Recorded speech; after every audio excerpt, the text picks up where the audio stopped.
So we need to talk. I've seen some comments on the recent videos that we've published, and there's a lot of talk and conversations going on, and some people are saying one thing, the other thing, throwing some facts out there, and I just thought it's important that I explain some of the things, because you can't sometimes explain everything in a video, and sometimes just answering a comment I'll have to write a massive essay, but then there's loads of these.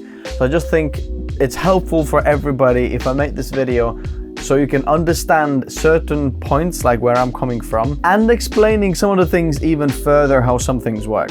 And also, let's check out who's the sponsor of this video. Looking for a cheap way to license your Windows? Check out Whokeys through the links in the video description. Make sure to use the code TN20 to get a 30% off. Paste the license to the activation settings and you're all done. This license is for Windows 10, but you can upgrade it to Windows 11 for free. They also offer Microsoft Office 19 license. Use the same code TN20 to get a 30% off. Check out whokeys.com in the video description below. Number one little update on the raffle. Not sure if you knew this, but we did a raffle on the channel, and there was 3 prizes to win: Mac Mini M2, Mac Mini M2 Pro, and then Intel i5 13600K CPU. Now that raffle has ended, and there's 3 winners already on the site. You can see they've all received their prizes one way or another. Because there was quite a lot of interest in some of the videos that I was talking about this, and the video still got loads of views, I actually republished that raffle.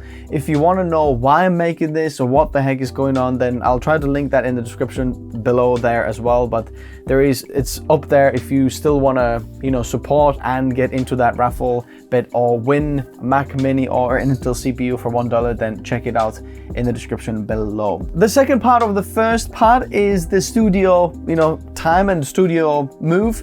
It's in the process, but everything takes so long and everything is very, very expensive. If you come from just an individual to become a company, and then you're looking for a studio and then a commercial business space, then suddenly the numbers are completely different. What is just to rent a house, rent a room, something like that.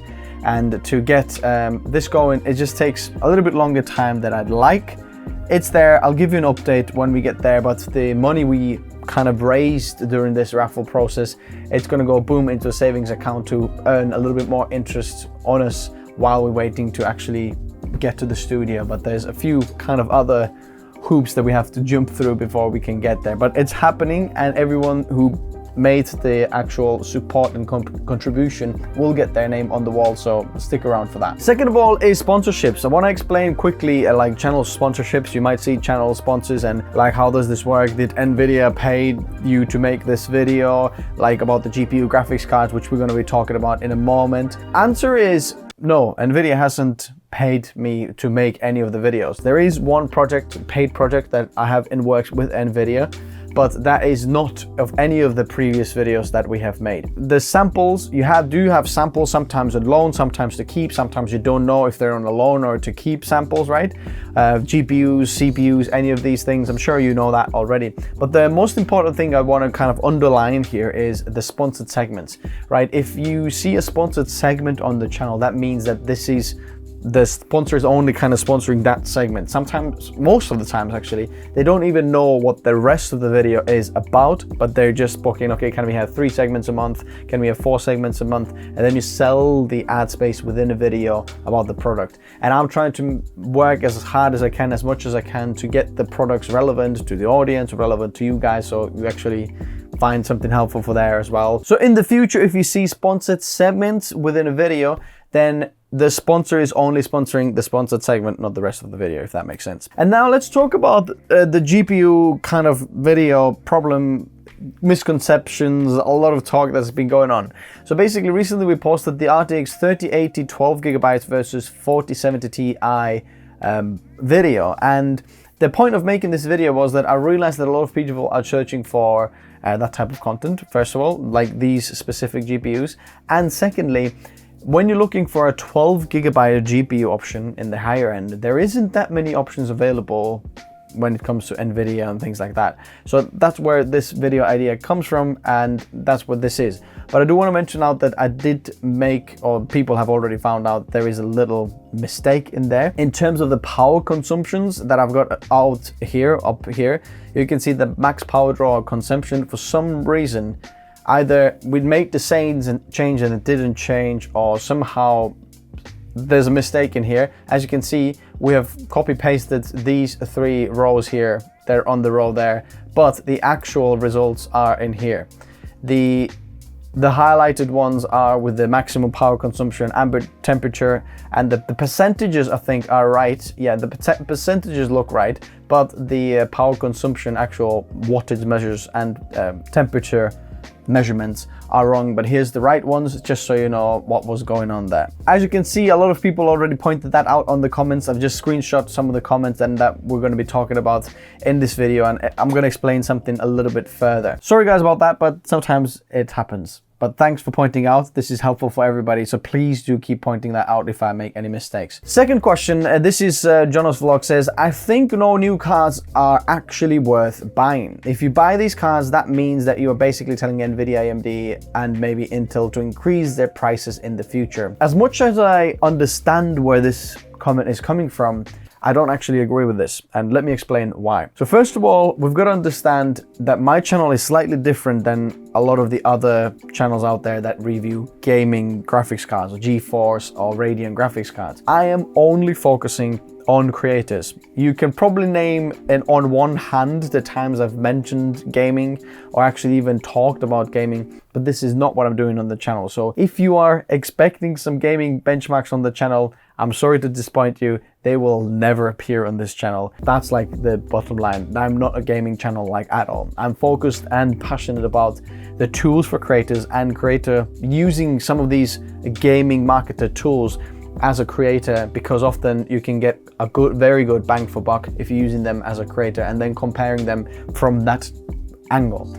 Secondly, when we know the audience who I have, like creators, it's slightly different than the gaming audience, because often these people are using these tools in a business, and often you're looking at buying these as a business, not as an individual. And when you're buying the cards as an individual, you obviously just pay the price that's on the price tag of the card, and you're thinking, okay, if I buy it used, I'm gonna get it cheaper.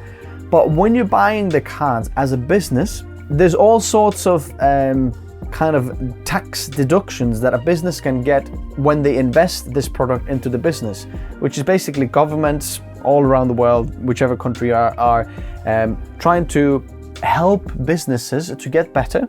When they buy equipment, for example, they want to give some kind of tax relief for them. So when they invest in the business, their business grows, and then later on they will pay more tax as a business than a small business, which will just in the end benefit the government even more. So basically there's tax reliefs for the business.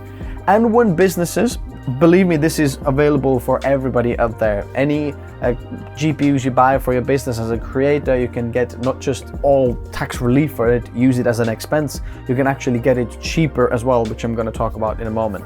So me as a business, when I'm looking at a card, for example, from Amazon, from some of the retailers, whatever, in the UK here, or in the US, it doesn't matter in fact, then you'll see the price tag, but there is actually a deduction of price that you can get from new products when you buy this as a business. When I'm looking at something from eBay, for example, I don't get that because this is private sale and there is no tax on that, and that's why they're a little bit cheaper as well.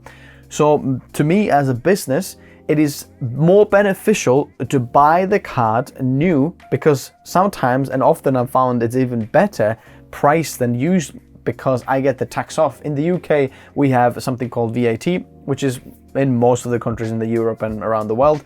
And you can reclaim the VAT back as a business, which means that 20% off just any price that you can see in retailers. For example, if you buy a GPU that's $1,200, pounds here in the UK, then this actually costs about £1,000 for the business, because 20% is extra added tax on top, £200. You get the tax back just to the business. And that's why buying used cards is not often the best price for creators if they're acting as a business. If you're just a solo creator and so on, and maybe you're not VAT registered or you're not running it as a business yet, then yeah, I can see why using you know, the used cards is good. And as an individual, when I myself am buying it for myself, and it can't be a business expense when I'm buying it for a business, I am looking on eBay, Facebook Market, all these places. I absolutely understand. But I think a lot of people watching this channel are creators who run businesses, and that's why it makes sense to buy it as a new. And the other thing is new versus old. You know, are the old cards bad? Are the new cards, you know, so much better than the old cards? Well, Linus, actually, not sure if you know, there's lots of videos out there that even the miners cards that I've been running like 24/7, there is not that much difference between a really massively used card and then a new card. But you can never really 100% know which type of gamble you're getting as from the used cards, right? You can get really good used cards or the old used cards. And as a creator, again, if you're running this as a business and let's say you're not getting any tax relief, to me, if there is something that goes wrong with the card, I want as little downtime as possible. I don't want to spend any time that I can use to make money for the business sorting some kind of issue or problem out. The more you can avoid doing that, it's just beneficial for the business. And that's why it makes sense for businesses, little creators, bigger creators, smaller studios, mid-sized studios, and big studios to go that route, if that makes sense. If we are telling AMD and NVIDIA to basically raise the prices in the future, it's not so simple as that. And I get how it comes across, but there's so many different factors to it. It's not just NVIDIA who can raise these prices, right? Yes, there is a big factor of this is the price to demand, right? This is just business and how markets work. If there's more demand, you raise the prices, demand goes down, prices go down, and so on. But also there's so many guys in the middle from NVIDIA to the last shop when it actually gets sold who all want the cut and why the prices are actually hiking forwards or higher. And I know in the back scenes, NVIDIA is making big efforts to try to make sure that the cards will actually be sold at MSRP and all sorts of things. I'm not defending NVIDIA, but as a business, it kind of makes sense why some of the prices are higher. As much as I hate higher prices, if you're running this as a business, you can do it. And in some of the instances, NVIDIA doesn't have any competition. If you don't have any competition, but you have demand for it, you can charge whatever the heck you want for this, which as a business owner is a good place to be, but as a consumer, it's a horrible place to be because we just have to pay those prices. So just a little explanation, hope this helps. So then Abe here is commenting about the graphs on the channel and how it's easier to navigate them. And I've had this conversation for quite a long time on here, and I've tried some graphs actually a little while ago where we had like bar graphs and you can see that. But I wasn't able to put everything on the bar graph. If you look at my benchmarks, for example, DaVinci Resolve or Premiere Pro, the benchmark has a lot of different kind of sub benchmarks within the just overall scores, right? We can look at the timeline playback, export scores, GPU scores, 8K scores, standard media, exports of the extended standard. So if I'm going to put all of these in the graphs, I think it's going to be even more confusing because you're going to see loads of different graphs flashing much faster and you're going to have to pause the video much more. But if you have any tips how I can perhaps, you know, highlight some of the things better, or any tips how we can improve the layout, then I'd love to hear from you. So very good information. I'm looking to upgrade from Asus ROG Strix, so 3060 to 3090. I use Premiere Pro for editing. Now, quality video services, I'm not sure where you're located and what your GPU prices there are, but if you're looking to upgrade to 3090 and if you're looking to buy new, just have a look and see if the 4090 pricing, what the 4090 pricing is, because often the 3090 pricing is even more inflated than 4090. So if I'm looking at the 4090, you can get it for around $1,600, 4090. But if I'm looking at a 3090 here on Amazon, because I looked at Newegg doesn't sell a lot of them. This is $1,400, so it's $200 cheaper. Look, this is more expensive. Okay, this is quite good, PNY. If this is new, you know, $1,100. If you get it under $1,000, $1,000 3090 new, look, that looks quite new, 900. If this is new, this is renewed, so you know, a bit of an iffy thing. Renewed there as well. Is that renewed here as well? Yeah, it's renewed as well, PNY card. So if you're buying it new, you might get a better deal when going with 4090. I know you're not gonna get any increase in the VRAM, but the power efficiency and 3D performance is much better. But you did say that you're using Premiere Pro, so just saying, look around a little bit. Someone says, I wish NVIDIA starts producing mid-high range cards with 16 gigs of VRAM, and I absolutely agree. I wish there was more cards that had 16 gigs of VRAM. I think 8 gigabytes should be like, I don't know, 4050 or something like that, a minimum. 4060 should already be 12 gigabytes. And then from 70 and 80 cards should be 16 gigabytes. And then an 80 card should be 20 gigabytes minimum. Like, this is how it should line up in there. And then 4090, I can see, is 24 gigs of VRAM. 4090 should actually have, I think, a little bit more even there. But I absolutely agree with this comment. So Sean here is saying 3080 12 gigs versus 4070 Ti. Clearly the winner is 6800 XT. Seriously, have you seen NVIDIA prices lately? You can get a 6800 XT for $570. And here comes the point of AMD versus NVIDIA talk, GPUs for creators. Now, again, remember, this is creator focused channel. I'm not talking about gaming. And if you're looking at gaming, yeah, AMD probably, I'm not sure, but looking what the other channels talk about, you'll get better, you know, FPS per dollar kind of rate from AMD cards, especially last generation cards. But when we're talking about creators, the sad thing is that in some of the applications, even the 6900 XT performs around the same as a 3070, like a mid-range card to high-end AMD cards. That's how much they are linked. Now, the 7000 cards, a little bit more closer, but the big kind of topic there is stability and create application performance kind of support for that. The Radeon 7000 cards are pretty good for DaVinci Resolve, for example, there, because you get a lot of VRAM and good GPU there. But for Premiere Pro and any of the 3D, the AMD cards are just not quite there, which is why we're talking about 3080 and 4070 Ti, especially 4070 Ti, which is so much better in 3D than the 3080. Xrude is saying, how can you say that the $1,200 48 is worth it? Call it advertisement for NVIDIA then. Here's the thing, again, we're talking about the same thing, creators versus gamers, and you're looking at the market. When you are a gamer and you're doing this as a hobby, you can probably push back some of the purchases saying, nah, I'm not flipping buying this thing because it's so expensive.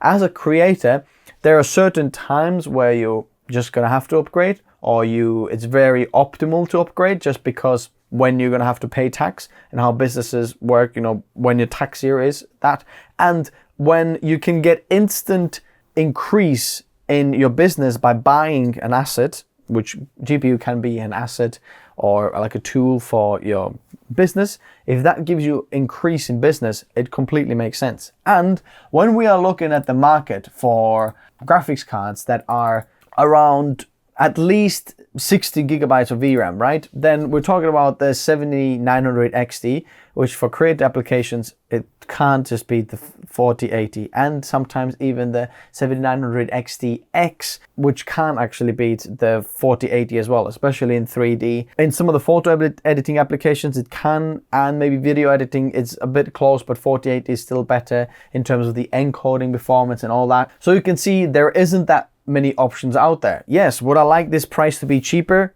Absolutely, but NVIDIA is playing this game there. I'm not sure if you knew this or if you remember this, but Jay's 2 cents review made this video about Jensen's call to the stockholders of NVIDIA, and they mentioned like some of the things what they're going to do in terms of the, you know, pricing and, you know, holding back inventory and letting the market price, what's the word they use, like normalize or something like that, or let the inventory pricing normalize. What they basically did, and you can see it now, is they pulled back all the stock from the 30 series and held it back. And I personally think that they're still doing it.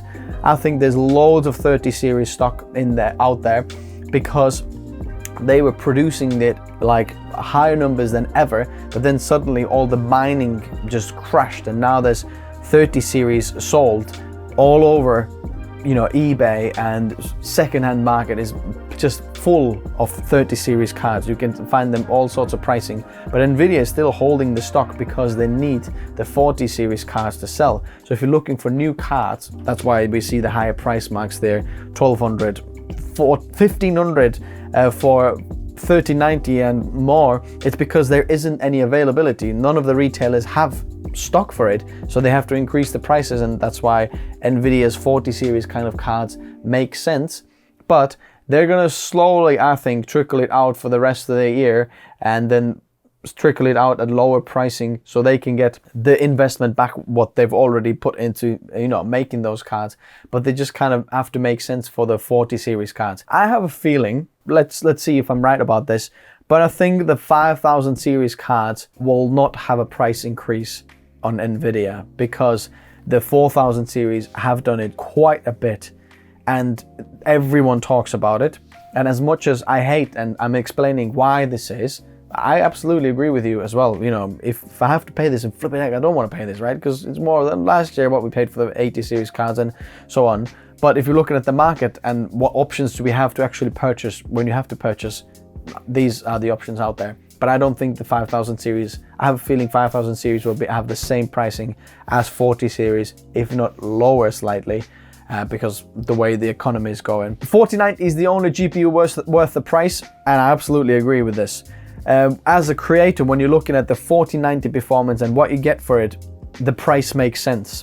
4080, the price makes less sense. 4070 Ti, the price makes a little bit more sense than the 4080, but less than 4090. The amount of performance you get from 4090, it's basically like a Titan card, but much cheaper. So the game bench here is saying you should be looking at the 30 series cards. They're only going to continue to go up in price as supply dries up, and they're already not worth it. The supply dries up here. That's just what I mentioned about the NVIDIA holding back stock. I think this is what's going to happen. Now, if someone can prove me wrong in the comment section below, let me know. But he's right here at the same time.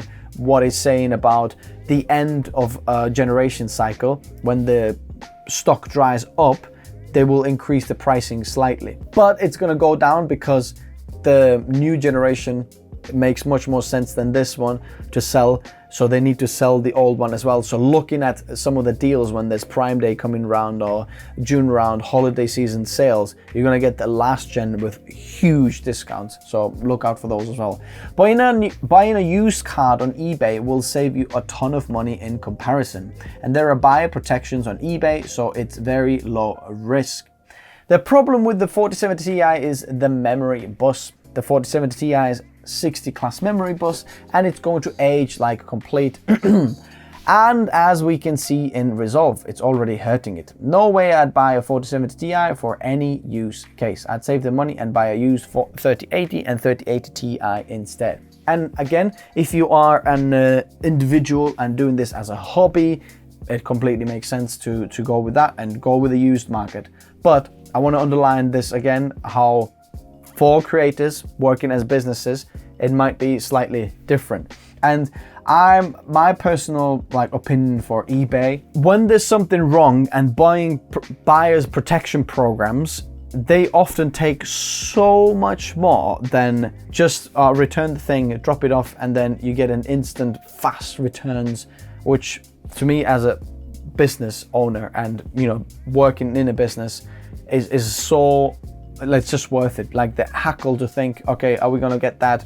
I don't know. Now, I'd love to do a PC build where maybe when we can get some sponsors on the channel, we'll see what we can do when just the used market. Let's try to build a creator PC with just used market, and let's see how does it all work, where any of the cars like this showed, so we can actually look at the used market as well. But I think for creators working as a business full-time, it makes sense to buy things new in all of the reasons what I've mentioned already. So I kind of agree and see where the game bench is coming from, but then there's also addition, and I'd like to throw this back to the game bench.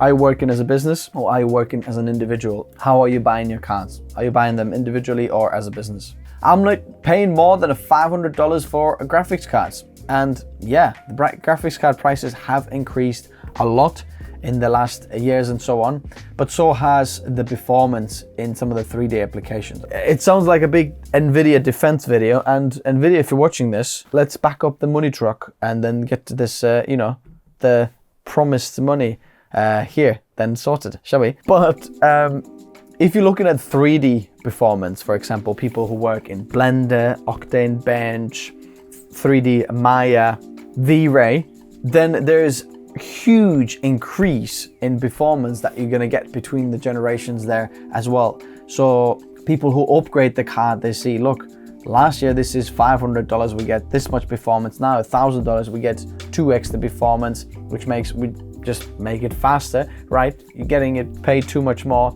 In a way, it makes sense, but then at the same time, you're paying 2 times for the price increase and 2 times performance. You're basically getting the same card, just more of it. Like price, like performance per dollar is exactly the same. But usually what I've seen in the 40 series, for example, and 30 series, the 3D performance increase is much more percentage-wise than the price increase between 30 and 40 series if you look at the same class card. 6950X stomps all of these in price to performance, and that would be in gaming benchmarks, but not in creator benchmarks. Unfortunately, it doesn't. Maybe in DaVinci Resolve, yeah. None of the 3D really, and especially in video editing, you're gonna be iffy.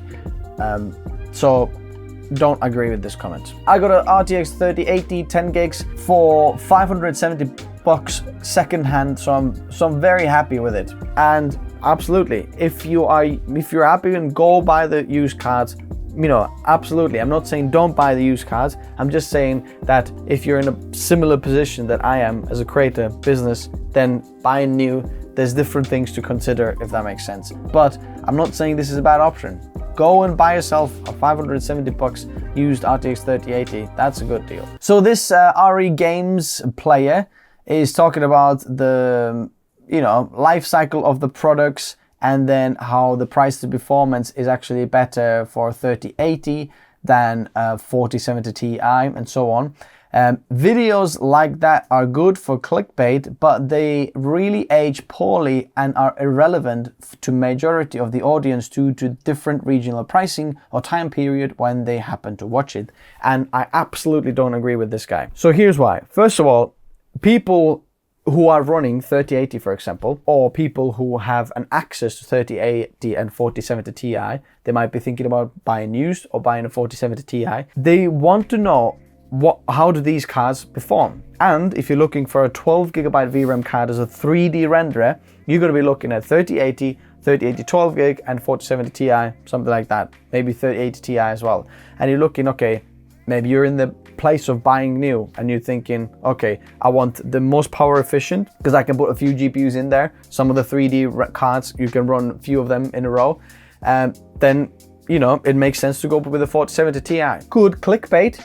You must have expected something that I didn't give you, but I want to say again, this is not a gaming channel, okay? We're not entering this topic from a gamer's point of view, which you obviously are. And for you, yeah, it doesn't make sense because, you know, the 3080 makes more sense and that's that. But if you look at the keyword search, how many people are looking for this type of topic, then you'd see that people are actually looking which one is better. And about the different regional pricing, that would only kind of make my conclusion age, right, from the point of making the video, but the rest of the benchmarks are still valid. The performance difference is still relevant because you're gonna want to know, is it worth upgrading? If you're running a 3080, for example, should I go with 4070 Ti? Because a lot of people were selling their 2080 Ti cards for 3070s, but then is it worth it, right? You're gonna want to know this in your specific workflow as a creator if this is worth it. So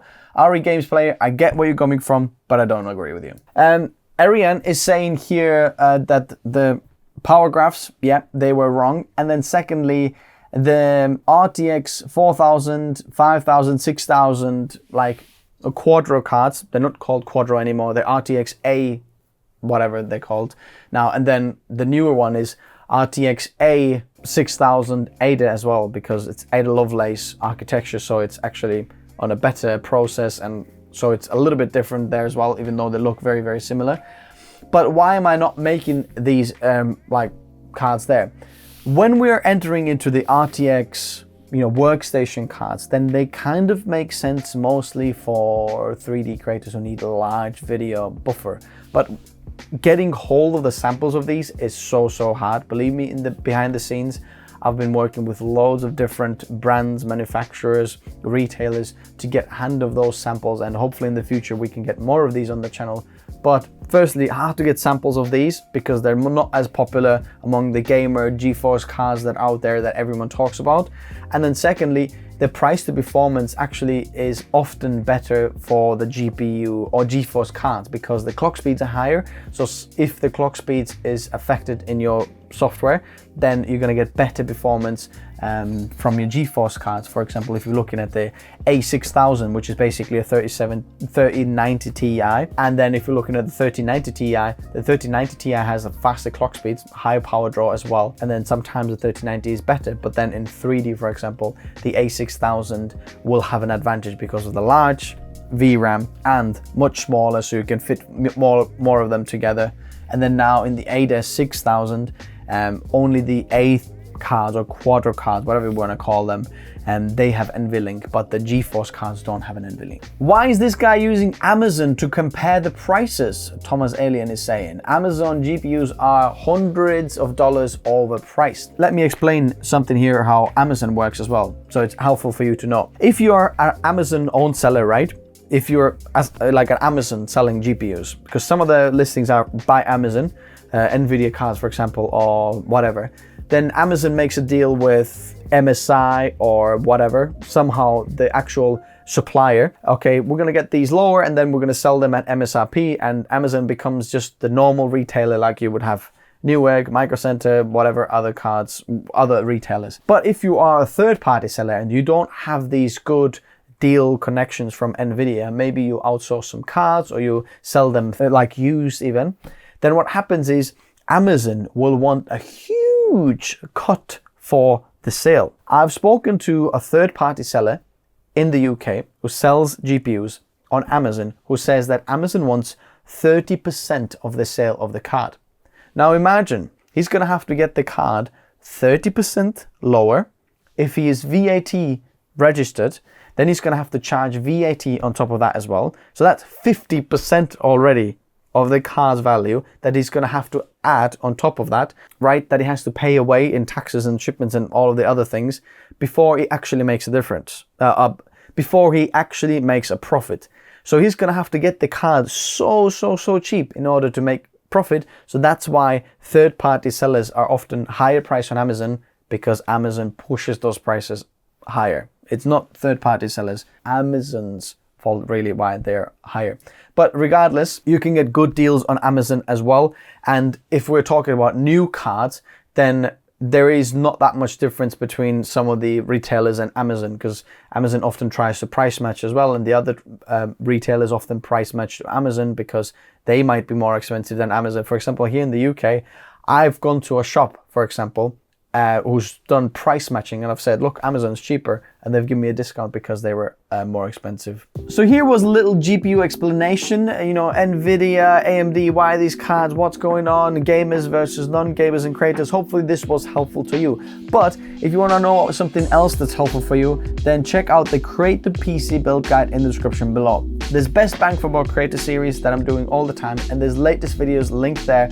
So whatever your price range is, if you're looking for the best bang for buck Creator PC to build, then check it out in the description below. There's one video for you, pick the one that's closest to your price point, and then configure it in the video. I'll explain everything. Everything's explained there. Go check it out. Thanks guys for watching, and I'll see you soon. Bye bye.